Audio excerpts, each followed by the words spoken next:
오늘은 사도행전 강의 42번째 시간 데살로니가와 베레아 선교라는 제목으로 하나님 말씀을 나누겠습니다. 오늘은 먼저 여러분에게 한 화가의 그림을 좀 보여드릴 텐데요. 이탈리아 바로크 화가인 미켈란젤로 카라바조라는 사람의 그림입니다. 제목은 의심하는 도마라고 하는 제목입니다. 이 사람은 우리가 아는 미켈란젤로가 아니고요. 그래서 사람들이 구별하기 위해서 카라바조라고 하는 그 사람이 태어나는 곳의 이름을 주로 부르는 화가인데요. 사실주의 화가입니다. 그러니까 그림을 굉장히 사실적으로 이렇게 그려내는, 세밀하게 그려내는 그런 사람이죠.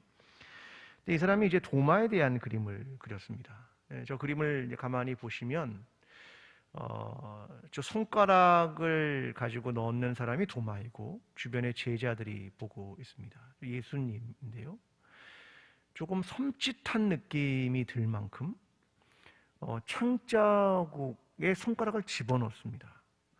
그리고 마치 피부를 들추는 것 같은 느낌마저 들고 있는 그런 그림을 그리고 있습니다. 저는 화가의 상상력에 굉장히 놀라게 됐는데요. 생각을 한번 해보는 겁니다. 저와 여러분이 도마입니다. 예를 들면 주님이 이렇게 이야기하십니다. 내 손가락을 이리 내밀어 내 손을 보고 내 손을 내밀어 내 옆구리에 넣어보라. 그리하여 믿음 없는 자가 되지 말고 믿는 자가 되라. 이 말씀을 저와 여러분에게 하셨습니다. 자, 그러면 여러분 같으면 손가락을 넣겠습니까? 안 넣겠습니까? 자, 주님의 말씀은 분명히 이렇게 말씀하셨어요. 내밀어서 내 손을 보고 손을 내밀어 옆구리에 넣어보라. 그리하여 믿음 없는 자가 되지 말고 믿는 자가 되라. 어떤 사람은 이렇게 할 겁니다.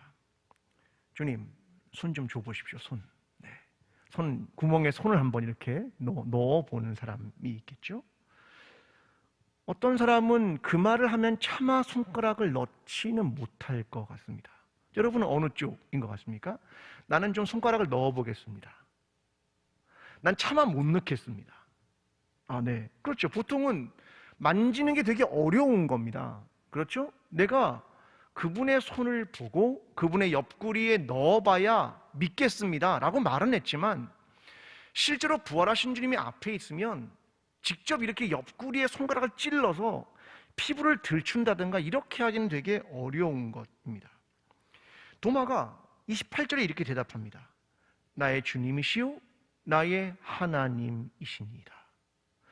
그러니까 이 화가는 지금 요한복음 20장에 있는 27절, 그러니까 주님이 넣어봐라 라고 얘기했던 것과 28절, 당신은 나의 주님이고 하나님입니다 라고 한 그 고백한 27절과 28절 사이의 공간에 자기의 상상력을 발휘한 겁니다. 과연 넣었을까? 넣지 않았을까? 두 가지 해석이 저 그림에서는 가능합니다. 첫 번째는 이런 거죠. 난 도무지 믿을 수가 없어. 좀 넣어봐야겠어. 그래서 사람에게 부활이란 불가능한 거야. 이걸 좀 확인해봐야겠어. 라고 하는 것으로 생각할 수 있습니다. 이게 저 그림을 본 첫 번째 해석입니다. 그럼 두 번째 해석은 뭐냐? 나는 믿기 위해서 확인해봐야겠어. 하나는 부정하기 위해 확인하는 거고 하나는 믿기 위해 확인해 봐야겠어. 그러니까 저 그림을 보면 도마가 왜 손가락을 옆구리에 넣는지, 하나는 그것이 옳지 않고 맞지 않다는 걸 확인하기 위해서고 또 하나는 믿기 위해서 확인할 수 있는 거라고 생각을 합니다. 그렇게 두 개의 방향의 해석이 가능합니다. 저는 오늘 본문을 읽으면서 우리는 데살로니가와 베레아라고 하는 두 군데의 선교의 이야기를 오늘 듣게 될 겁니다. 그런데 데살로니가 가지고 취하는 이미지는 뭐냐면 그들은 믿지 않았다, 이 얘기를 하고 싶은 거고, 베레아는 정말 그러한가 하여 보게 되는 거죠. 그러니까 마치 이 그림 하나를 놓고 전혀 다르게 접근하는 거하고 똑같은 이야기가 하나는 데살로니가에서 하나는 베레아에서 이루어지고 있다라고 하는 것을 우리가 이해하면 좋을 것 같습니다. 자, 이 개념을 가지고 오늘 말씀을 좀 살펴보겠습니다. 자, 바울의 선교팀이 이제 다른 곳으로 이동을 시작합니다. 자, 어디로 갔느냐? 1절 말씀인데요. 함께 좀 읽어보겠습니다. 자, 시작. 그들이 암비볼리와 아볼로니아로 다녀가 데살로니가에 이르니 거기 유대인의 회당이 있는지라. 자, 이제 우리는 패턴을 딱 이해합니다. 아, 바울과 실라와 디모데가 갔다. 어디로? 데살로니가로. 근데 거기에 반드시 바울은 어디를 먼저 찾아갑니까? 유대인의 회당. 이제 그렇게 공식이 보입니다. 아, 전략이 이런 거구나. 이런 게 보이는 거죠. 자, 데살로니가 전에는 우리가 아는 빌립보를 지난 시간에 다뤘죠. 이제 내륙으로 조금 더 깊이 들어오는 것 같습니다. 그게 데살로니가라는 지역인데 이 도시는 마게도니아의 수도 같은 역할을 했습니다. 실제로는 고린도 다음으로 큰 도시입니다. 그러니까 대부분의 바울의 선교 전략은 도시를 중심으로 이루어지고 있는 겁니다. 자, 그런데 이 데살로니가라는 지역은 자유도시입니다. 그러니까 자주권을 가지고 있는 어떤 도시라는 거죠. 그 안에는 성벽 안에는 로마의 수비대도 없었고 자체 동전과 화폐를 주조해서 사용할 만큼 경제적인 부도 가지고 있었습니다. 거기는 국제 인구도 그래서 많았겠지요. 그들은 부분적으로 그리스어도 사용하고 히브리어도 사용하고 아람어도 사용하고 실제로는 사마리아 사람들이 사용하는 언어조차도 발견되고 있습니다. 그러니까 굉장히 국제적인 도시의 역할을 했다라고 하는 것을 보여주고 있는 겁니다. 이후에 904년쯤에 사라세네이에서 이들이 정복을 당하게 되고 결국 터키 영토로 넘어가는 것, 이게 데살로니가의 이야기입니다. 여러분, 우리는 항상 이 사도행전을 보면서 한 도시가 나오면 도시에 대한 이야기를 반드시 여러분에게 들려드리는 건 이유가 있습니다. 왜냐하면 선교를 할 때 가장 중요한 건 그 지역이 어떤 지역이고 어떤 문화와 어떤 배경을 가지고 있는가를 이해하는 것이 중요하기 때문에 그렇습니다. 자, 우리가 선교를 갑니다. 그러면 그 선교지가 어떤 곳인가를 이해하는 게 중요하죠. 왜 그렇습니까? 이걸 선교학에서는 상황화라고 하는 것으로 표현합니다. 그곳의 상황이 무엇인지를 이해해야 전략을 세울 수 있다라고 하는 개념이죠. 자, 예를 들면 네팔이라는 곳이 있습니다. 여러분, 네팔이라는 곳은 어떤 곳입니까? 여러분이 아는 네팔은 어떤 곳인가요? 예전에 저희 외삼촌이 그 네팔에서 건설회사에서 네팔에 가서 근무를 한 적이 있었습니다. 그런데 저희 집에 선물을 하나 했었어요. 그게 뭐냐면 에베레스트 산 사진이었습니다. 근데 그 길이가 한 3m쯤 됐습니다. 길이가. 그러니까 에베레스트 산을 굉장히 길게 뽑은 사진이 있었는데 그걸 선물로 줘서 우리 집에서 그걸 액자로 걸어서 이렇게 마루에 딱 걸어놨습니다. 삼촌이 뭐라고 그랬냐면 에베레스트 산의 이런 사진은 네팔에서밖에 못 구해 그랬습니다. 그러니까 뭐냐면 네팔이 어느 산을 품고 있다는 겁니까? 에베레스트 산. 그러니까 굉장히 고산지대다라고 하는 걸 말하는 거죠. 도로망 굉장히 안 좋죠. 또 굉장히 가난한 나라고요. 또 얼마 전에는 종교의 활동 중에 기독교의 선교 같은 것을 법적으로 막았습니다. 자, 이런 상황을 이해하면 선교의 전략을 어떻게 세워야 할지 생각하는 거죠. 그럼 이렇게 생각을 하겠죠. 아, 네팔에 교회가 있지. 교회가 있긴 있어. 그러면 네팔에 있는 자체 교회와 연결할 것인가? 아니면 거기에 있는 선교사님하고 같이 일을 하게 될 것인가?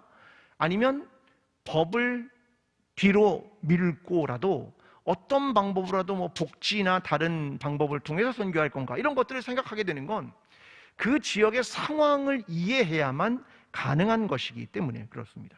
그래서 상황을 이해하는 게 되게 중요하다는 겁니다.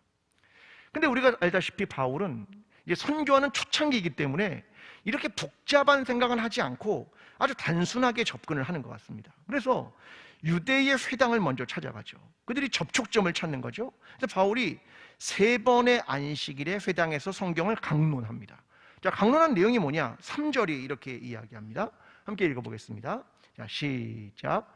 뜻을 풀어 그리스도가 해를 받고 죽은 자 가운데서 다시 살아나야 할 것을 증언하고 이르되 내가 너희에게 전하는 이 예수가 곧 그리스도라 하니 아멘. 자, 바울이 전한 복음은 이것입니다. 자, 그리스도가 해를 받고 죽은 자 가운데서 살아날 것을 증언하고 죽음과 부활, 그리고 내가 너에게 전하는 이 예수가 누구다? 메시아다, 그리스도다, 이걸 설명했다라는 겁니다. 여기다 보면 선교를 할 때 2가지 반응이 나타나게 됩니다. 첫째는 복음을 받아들이는 사람이죠. 4절에 이야기합니다. 함께 읽어보겠습니다. 시작. 그 중에 어떤 사람 곧 경건한 헬라인의 큰 무리와 적지 않은 귀부인도 고난을 받고 바울과 실라를 따르나. 자, 일단 복음을 받아들이는 사람은 누굽니까? 헬라인들, 귀부인들. 근데 그들은 적지 않았다, 큰 무리였다, 이렇게 설명을 하죠. 그러니까 많은 다수는 이걸 회당에서 받아들였다라고 하는 말입니다. 그런데 전혀 그렇지 않은 또 한 종류의 사람을 5절에 설명하고 있습니다. 자, 한번 읽어보겠습니다. 시작. 그러나 유대인들은 시기하여 저자의 어떤 불량한 사람들을 데리고 때를 지어 성을 소동하게 하며 야손의 집에 침입하며 그들의 백성에게 끌어내려고 찾았으나 아멘. 자, 여기에 보면 유대인들이 등장하는데 그들이 시기해서 가서 야손의 집에 있는 바울을 끌어내려 했다라고 하는 것까지를 설명하고 있는 겁니다. 그들의 마음에 뭐가 있었냐면 시기심이 있었다, 이렇게 말합니다. 그래서 야손의 집에까지 가서 끌어내려 한 이유가 있었죠. 근데 그것은 밖으로 보이는 명분이 하나 필요했습니다. 자, 그들을 끌어내기 위한 명분, 내 안에 시기심이 어떤 명분을 찾았는데요. 6절의 설명을 합니다. 함께 읽어보겠습니다. 시작. 발견하지 못함에 야손과 및 형제들을 끌고 읍장들 앞에 가서 소리질러 이르되 천하를 어지럽게 하던 이 사람들이 여기도 이르매. 자, 이들이 어떻다? 천하를 어지럽히고 있다. 대단히 부정적인 표현을 해서 예수를 끌어내려고 하는 겁니다. 그러면서 7절에 이들은 예수가 자기의 왕이라고 한다라고 하는 정치적 문제로 끌어들이고 있습니다. 그래서 7절이 이렇게 말합니다. 야손이 그들을 맞아 들였도다. 이 사람들이 다 가이사의 명을 거역하여 말하되 다른 임금 곧 예수라는 이가 있다 하더이다 하니. 다른 임금이 있다, 이 정치적인 문제로 끌어들이는 겁니다. 근데 여러분, 여기에 속으면 안 됩니다. 중요한 건 다시 바울이 전한 게 무엇인지를 봐야 한다는 겁니다. 그러니까 시기심, 부정한 생각, 정치화, 이런 거는 다 외부적으로 표현하기 위한 명분입니다. 실제 바울이 전한 내용은 그건 아니거든요. 그러면 어떤 것인가, 그걸 다시 봐야 됩니다. 다시 3절은 이렇게 말하거든요. 내가 너희에게 전하는 이 예수가 곧 그리스도라 하니. 이 말입니다. 내가 너희에게 전하는 이 예수가 곧 그리스도다라고 하는 겁니다. 자, 이 말을 쉽게 바꾸면 예수님의 정체성에 대한 얘기를 하고 있는 겁니다. 지금 예수는 누구인가, 그걸 묻고 있는 거잖아요. 여러분, 예수님을 받아들이기가 유대인이 쉽지 않았습니다. 왜 그렇습니까? 그들은 메시아는 여전히 기다리는 존재입니다. 아직 오지 않은 분이죠. 그런데 바울이 와서 이렇게 말하는 겁니다. 예수가 왔어. 그리스도가 왔어. 이거 받아들이기 되게 어려운 거죠. 여전히 기다리는 사람에게 이미 왔다고 말하는 거거든요. 그뿐이 아니라 너희 유대인이 죽였어, 이렇게 말하니까 이거 받아들이기가 너무 어려운 겁니다. 그리고 죽은 자의 부활에 대한 이야기까지 하니까 정말로 받아들이기 어렵지 않았을까, 이런 생각을 하게 되는 거죠. 자, 보십시오. 먼저 죽은 자가 부활했다. 여러분, 이거 믿기가 쉽습니까? 여러분 처음 들으면 확 믿어지나요? 어떠셨나요? 딱 들으니까 할렐루야, 아멘, 그렇게 하셨습니까? 이거 믿기 어렵거든요. 왜요? 이집트를 보십시오. 피라미드를 만들고 사람을 미이라로 만드는 이유가 뭡니까? 영생의 문제를 해결하기 위해 하는 거예요. 그렇게 큰 건축물과 그 당시 최고의 과거를 써서 미이라를 만드는 건 이 죽음의 문제를 해결하고자 하는 노력입니다. 그런데 어느 누구도 죽었다 돌아온 사람이 없는 거예요. 그런데 과연 그가 부활했다는 사실을 믿을 수 있을까?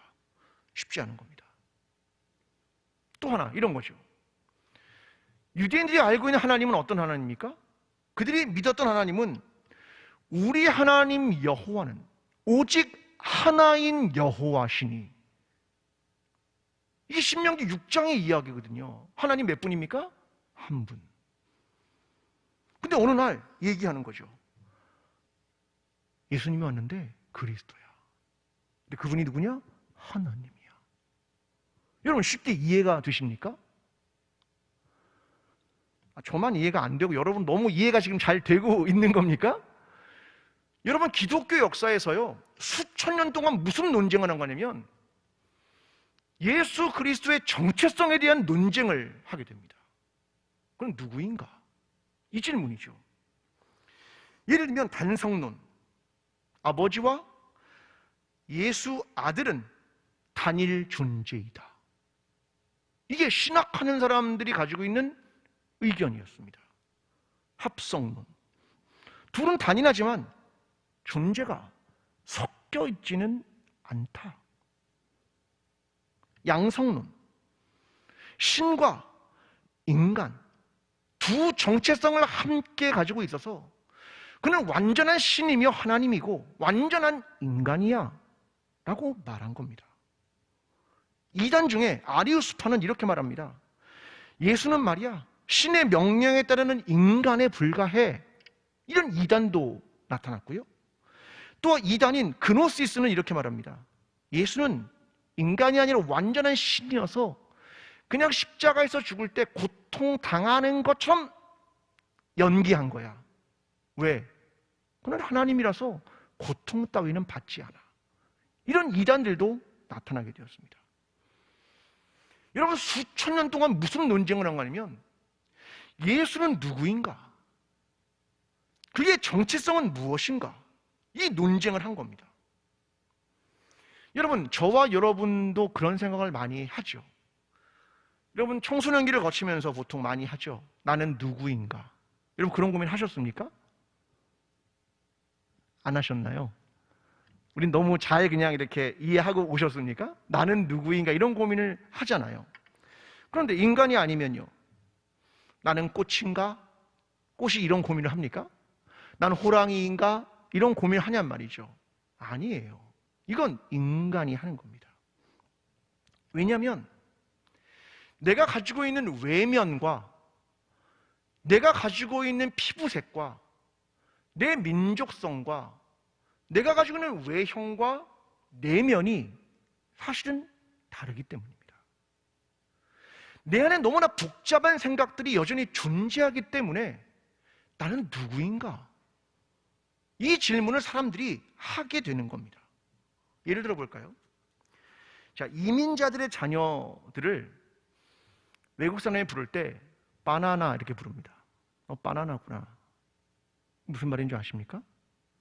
겉은 노란색인데 네가 가지고 있는 생각들은 백인들하고 똑같네, 그 말이거든요. 넌 바나나야, 이렇게 말하는 겁니다. 그 아이들은요 정체성의 혼란을 가져오는 겁니다. 자기가 색깔은 노란데 유럽이나 미국 쪽에 산 애들은 생각은 다 백인들 생각을 하고 있거든요. 이게 정체성에 대한 혼돈을 갖게 되는 겁니다.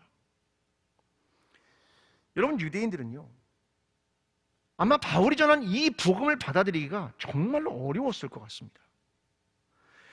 그들은 신앙을 그동안 독점해왔고요, 우리는 율법의 수여자라고 생각했습니다. 근데 예수가 그리스도다라는 이 말은 그동안의 모든 지위를 송두리째 흔들고 있는 겁니다. 그들은 받아들이기 되게 어려웠을 것 같습니다. 여러분, 저는 신앙을 갖는 사람들이 이 질문들 앞에 서야 된다고 생각합니다. 첫 번째는 하나님은 누구인가? 라고 하는 정체성. 하나님은 정말 누군가? 내가 알고 있는 하나님? 그건 혹시 내가 생각하는 편협된 하나님은 아닌가? 정말 성경이 말하는 하나님, 그분은 누구인가? 이 고민을 평생 끝없이 붙들어야만 하는 겁니다. 또 하나, 난 누구인가? 난 그리스도인으로 누구인가? 어떤 게 그리스도인인가? 그리스도인은 어떻게 살아야 하는가? 이 정체성에 대한 질문, 하나님은 누구인가? 나는 누구인가? 그리스도인으로서. 여러분, 이 질문을 매일 해야 하는 겁니다. 그래야 하나님이 누구신지 더 깊은 하나님을 알게 되고, 편견 없이 하나님을 받아들이고, 내가 그동안 깨달았고 느꼈고 내가 경험했던 그 하나님이 정말 맞는 것인지, 성경을 그래서 끊임없이 보게 되는 것이고, 내가 한 사람의 그리스도인으로 오늘도 바르게 살았는가를 끊임없이 질문하게 되는 겁니다. 오늘 저와 여러분의 삶이 평생 동안 하나님, 당신은 누구십니까? 그리고 하나님, 난 한 사람의 그리스도인으로 난 누구입니까? 이 질문 속에 하나님을 더 깊이 알아가게 되고 한 사람의 그리스도인으로 살아가게 되는 저와 여러분의 삶이 되기를 간절히 기도합니다. 두 번째는 베레아 선교입니다. 10절의 말씀을 함께 읽어보겠습니다. 시작. 밤에 형제들이 곧 바울과 실라를 베레아로 보내니 그들이 이르러 유대인의 회당에 들어가니라. 아멘. 자, 베레아로 이번에는 이동을 했는데요, 아까하고 선교는 크게 다르지 않은 것 같습니다. 유대인의 회당에 또 들어갑니다. 두 도시의 거리는 약 75km 정도를 가는데요, 베레아는 약 1만 명 정도였고 그동안 유대인이 2,000명 정도의 숫자였습니다. 굉장히 많은 거죠. 선교의 패턴을 똑같았는데 반응은 완전 달랐습니다. 11절 함께 읽겠습니다. 시작. 베레아에 있는 사람들은 데살로니가에 있는 사람들보다 더 너그러워서 간절한 마음으로 말씀을 받고. 아멘. 자, 그들의 태도에 대해서 한마디로 설명하는 말은 무엇입니까? 너그러웠다. 옛날 개역성경에는 뭐라고 표현했습니까? 신사적이어서. 자, 이 표현은 두 가지로 이해할 수 있는 것 같습니다. 하나는 성격이 참 좋았다, 그렇게 이해할 수 있고요, 또 하나는 편견이 없어서, 이렇게 번역할 수도 있습니다. 어땠을까? 근데 그걸 설명하는 게 그 다음에 두 가지로 등장을 하는데요, 하나는 뭐냐면 더 너그러워서 간절한 마음으로 말씀을 받고, 이겁니다. 자, 그들이 가진 첫 번째 태도는 간절함입니다. 여러분, 신앙에서 간절한 마음을 갖는 건 너무나 중요한 일이죠. 이 간절한 마음, 사모하는 마음이 없으면 그것까지 끌어올리기가 너무 어렵습니다. 그런데 이게 간절함만 가지면 또 문제가 될 수도 있는 거죠. 교회에서 보면 되게 열정이 많은 분들이 있습니다. 제가 조금만 뭔가를 얘기해도 아멘. 우리 교회는 극소수에 불과하죠, 물론. 극소수에 불과한데 어쨌든 아멘을 외치는 사람도 되게 많습니다. 그죠? 근데 그게 잘못하면 전 별로 좋다고 생각하지 않는데, 어떤 목사님이 농담 삼아 자꾸 하는 게 있거든요. 아멘을 유도하거나 그럴 때 하는 게 있는데 별로 좋아 보이지 않습니다. 근데 그게 잘못하면 왜 그러냐면 맹목적 신앙으로 가기 때문에 그런 겁니다. 맹목적 신앙. 이 열정이 있는 사람들은요, 그래서 뭔가를 막 꼭 해야 됩니다. 뭔가를 해야 돼요. 성경 공부를 많이 하든 뭐 사역을 많이 하든 뭔가를 막 해야 되는 겁니다. 그렇게 나타나는 경우가 되게 많죠. 또 그런 사람들은 굉장히 열의가 있기 때문에 뭐 굉장히 많은 성경 공부를 주입식으로 하고 맹목적으로 따르는 경우도 되게 많습니다. 여러분, 하나님은 우리를 맹목적으로 사랑하십니까? 하나님 우리를 맹목적으로 사랑하실까? 하나님 안에는 사랑과 정의가 있죠. 우리는 하나님이 나를 맹목적으로 사랑해 주기를 바라죠. 근데 그 안에는 둘 다 존재하고 있다는 사실입니다. 또 하나 중요한 사실이 있습니다. 11절인데요. 함께 읽습니다. 시작. 이것이 그러한가 하여 날마다 성경을 상고함으로. 자, 이 말이 똑같은 단어, 날마다 성경을 상고한다는 단어가 요한복음 5장 39절에 등장하는데요. 제가 좀 읽어보겠습니다. 너희가 성경에서 영생을 얻을 줄 생각하고 성경을 연구하거니와, 이 말입니다. 연구한다, 그런 말입니다. 자, 이 연구한다라는 이 단어가 헬라어로 아나크리노라는 단어를 쓰는데요. 언제 쓰고 있는 단어들이냐면, 예를 들면 누가복음 23장에서 헤롯이 예수님을, 사도행전 4장에서 의회가 베드로와 요한을, 사도행전 24장에서 벨릭스가 바울을 신문할 때 사법적 조사를 합니다. 그때 사용하는 단어가 바로 아나크리노라는 이 단어입니다. 사법적 조사를 할 때. 왜요? 왜 그럴까? 여러분, 이 사람이 죄인인지 아닌지를 판단하기 위해서는요, 편견 없이 그걸 들여다봐야 되는 겁니다. 그래서 사법적 조사에 이 단어를 쓰는 겁니다. 그리고 그 사람이 옳은지 아닌지를 위해서 굉장히 성실한 조사를 해야 되는 겁니다. 그 사람들은 이후에 베레아적이다 라고 말할 때 바로 이렇게 편견 없이 연구하는 것, 정말 그러한가 하여 성경을 연구했다 라고 하는 이 단어를 사용하게 된 겁니다. 여러분, 오늘날 시대에는 사실 여러분도 신학을 얼마든지 할 수 있죠. 왜요? 신학책을 얼마든지 구입할 수 있거든요. 마치 독일의 성서를 번역한 것 이상, 성서가 없던 시대의 성서를 읽었던 것 이상 여러분이 신학책을 얼마든지 구입해서 연구할 수 있는 시대가 오늘의 시대죠. 근데 문제는 그만한 열의가 없는 사람도 되게 많고요. 여러분, 신앙은 정말 그러한가 하여 라고 하는 게 굉장히 중요한 것 같습니다. 자, 도마도 이런 질문을 했죠. 요한복음 20장 25절. 내가 그의 손에 못자국을 보며 내 손가락을 그의 못자국에 넣으며 내 손을 그 옆구리에 넣어보지 않고는 믿지 아니하겠노라. 이건 믿음 없는 행동이기도 하지만 다른 한편으로는 질문자입니다. 정말로 그런가? 정말 부활했다는데 정말 그런가? 이걸 연구하기 위해선 열린 개방성도 필요하고요, 편견 없음도 필요하고요, 이걸 위해선 근면함도 필요합니다. 여러분, 도마가 어떤 사람인지 알아야 됩니다. 요한복음 11장 6절에서 도마는 이런 말을 한 적이 있습니다. 디드모라는 도마가 다른 제자들에게 말하되 우리도 주와 함께 죽으러 가자 하니라. 엄청난 열정이 있는 사람입니다. 우리가 주와 함께 죽으러 갑시다, 이게 말했던 게 도마입니다. 열정이 기본적으로 있죠. 근데 그럼 모르는 건 모른다고 말하는 사람입니다.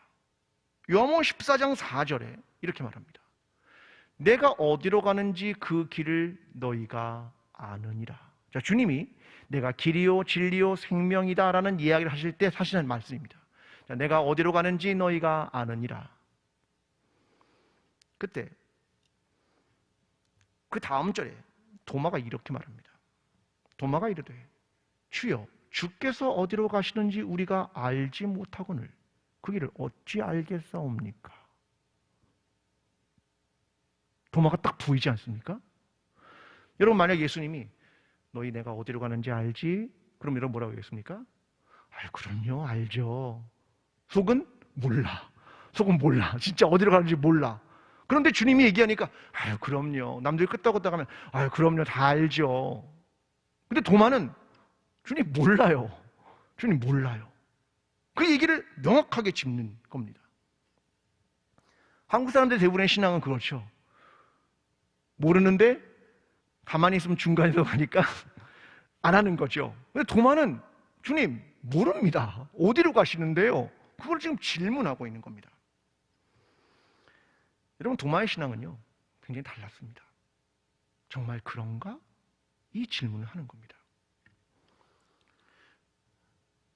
저는요 우리 교회가 올해부터 시작한 거룩한 일상이 대단히 중요한 것이라고 생각합니다. 매일 한 장의 똑같은 말씀을 읽고 쓰고 묵상하고 설교를 듣는 것, 얼마나 중요한 일인지 모릅니다. 과거에 제자 훈련도 엄청 받았고 성경도 엄청나게 공부했고 성경 암송도 무진장 많이 했습니다. 저도 그랬습니다. 중고등학교 다닐 때 학교 계속 등교하고 하교하면서 그 내비게이터 그 암송하는 거 수백 개씩 외우고 다녔습니다. 우리는 그런 시대를 살았죠. 근데 오늘날의 한국 교회를 보면 어떤 생각이 드십니까? 그렇게 우리가 열심히 성경을 공부하고 암송하고 해봤는데 왜 우리의 삶은 바뀌지 않을까? 사람들의 마음에 이런 생각이 있진 않을까? 난 그 정도 했어. 난 할 만큼 했지. 난 이 정도 했으니까 괜찮아. 더 이상 배우려고 하는 생각이 사라졌죠. 이제 이 정도니까 가르치면 되지. 이런 생각이 들기도 한 거죠. 혹은 다 이루었지. 그런 생각을 할 것도 같습니다. 여러분, 매일 한 장의 말씀을 그냥 가까이 하지만 난 여전히 미완성의 존재인 걸 깨닫는 거죠. 성경을 다 안 것도 아니고 그냥 오늘도 그 길을 걸어가는 한 사람의 구도자로 살아가는 겁니다. 그 하나의 말씀이 오늘 내 안에 움직이고 내가 그대로 살아가는 거죠. 이걸 평생 하는 겁니다. 하나의 말씀을 끝없이 붙들면서 과연 이것이 그러한가 하여 그렇게 살아가는 것, 그것이라고 생각합니다. 오늘 베레아에 있는 사람들은 그러했습니다. 그들은 정말 그 말씀이 그러한가? 정말 예수는 그리스도인가? 그는 정말 십자가에 죽으시고 부활하셨는가? 그것을 연구하기 시작했고 그 믿음을 받아들이기 시작했습니다. 오늘 저와 여러분의 신앙이 베레아에 있는 사람들처럼 하나님의 말씀이 정말 그러한가 하여 성경을 연구하고 상고하고 오늘 깊이 있게 묵상하고 그렇게 한 구절의 말씀을 살아내므로 하나님께서 원하시는 거룩한 삶으로 거룩한 일상으로 살아가는 저와 여러분이 되기를 간절히 기도합니다. 기도하겠습니다. 하나님, 오늘 우리의 삶은 어쩌면 선교지와 다르지 않습니다. 거센 물결처럼 다가오는 세상의 가치관들 속에 우리의 정체성을 지켜나가기가 참 어려운 시대를 살아갑니다. 그래서 우리는 질문합니다. 하나님 누구십니까? 하나님은 정말 누구십니까? 그리고 하나님, 나는 그리스도인입니까? 이 질문 앞에 서며 오늘도 주의 말씀 앞에 섭니다. 주님, 우리가 복음이라고 믿으며 진리라고 믿는 예수 그리스도를 우리의 평생 흔들림 없이 붙들며 하나님의 말씀 속에서 하나님이 누구신지 나는 누구인지를 더 깊이 발견하며 한 사람의 그리스도인으로 살아갈 수 있도록 주님 우리를 도와주시옵소서. 이제는 우리를 위하여 십자가를 지시고 부활하신 예수 그리스도의 은혜와 하나님 아버지의 끝없는 사랑과 성령님의 교통하심이 오늘 주의 말씀을 듣고 하나님의 말씀에 대하여 더 깊이 묵상하며 연구하며 하나님을 알아가며 살아가기를 소원하는 여기에 머리 숙인 모든 주의 백성들의 삶 위에 김우영 선교사님과 가정과 선교팀 위에 지금부터 영원까지 함께 하시기를 간절히 축원하옵나이다. 아멘.